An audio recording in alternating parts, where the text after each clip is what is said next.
Welcome. We'll discuss in this video, second part, the true story of Goliath and his brothers. A spear weighing 300 shekels of bronze and a new sword were meant to kill David. Ishbi-benob saw David weakening and thought he could kill him. But he forgot about God's power, and because of this, he and others perished that day. Those who oppose God's followers might seem strong and smart, but no one can overcome God's power.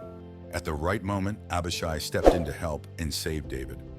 According to 2 Samuel 21:17, but Abishai, the son of Zeruiah, came to David's aid and struck and killed the Philistine.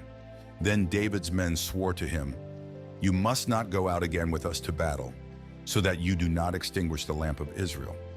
Abishai was the eldest son of Zeruiah, David's sister, making him David's nephew. He was the brother of Joab and Asahel. Abishai showed great loyalty and courage by accompanying David on a risky mission into Saul's camp, where they took the king's spear and water jug. When David faced rebellion from his son Absalom, Abishai commanded one of the 3 main divisions of David's forces. He was also a leader among David's top warriors, known as the Mighty. In 2 Samuel 23:18 it says, "Now Abishai, the brother of Joab, the son of Zeruiah, was chief of the 30. He wielded his spear against 300 men and killed them and won a name among the 3. We see Abishai's bravery and loyalty to David, but we also see God's perfect timing and support. God intervened just when David needed help the most.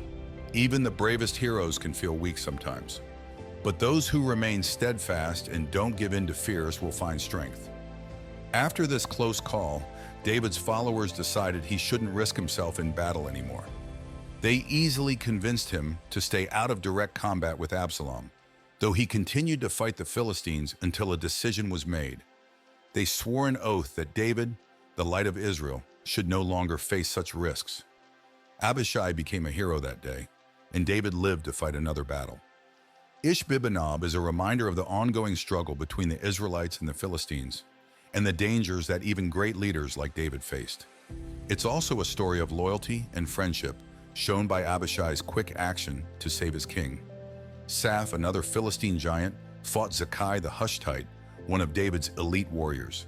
Zekai was known for his great feats in battle.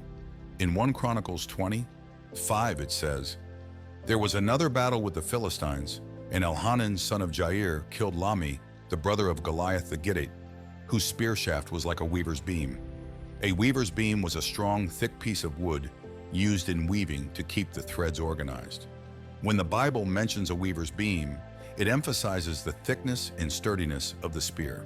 This story shows that Israel could defeat great enemies even without David leading them.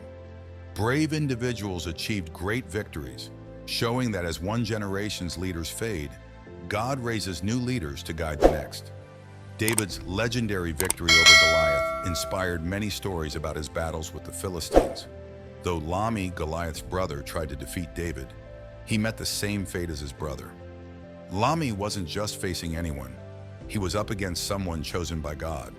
With God's support, the story of Lami reminds the Israelites that their real strength doesn't come from their numbers or weapons, but from their God.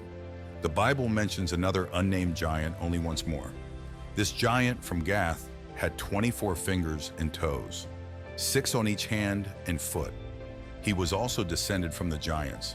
In 1 Chronicles 20:6 it says, "There was another war at Gath, where there was a man of great stature with 6 fingers on each hand and 6 toes on each foot, 24 in number, and he also was descended from the giants."